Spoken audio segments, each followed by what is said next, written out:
এখন বাজছে ভোর 5টা। তো আমাদের সবাই স্নান করে রেডি হয়ে এখন আমরা যাচ্ছি কামাখ্যা মন্দিরের উদ্দেশ্যে। দেখা যাক সেখানে আজকে কেমন ভিড় আছে না আছে।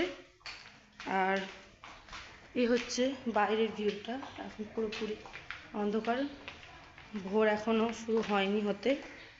এই যে আমাদের সাথে আছে বুনু, অন্ধকার হয়ে গেছে বুনু। তো এরপরে আমরা বেরিয়ে দেখব মন্দির। মন্দিরের এখানে কিন্তু ঘর খুলে গেছে, মন্দির খুলে গেছে। এই যে মন্দিরের গেট পুরোপুরি খুলে গেছে। সুন্দর একটা ওয়েদার, খুব সুন্দর ওয়েদার, হালকা ঠান্ডা আছে।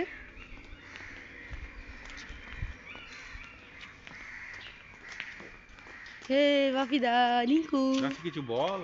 প্রথম ওই নাতিকে দেখালি ভিডিওতে? হ্যাঁ দেখিয়েছি। জয় মা তারা। হাই গাইস করলি? বুনু এদিকে দেখি, রাশি করলি? এই তাকায় দিকে।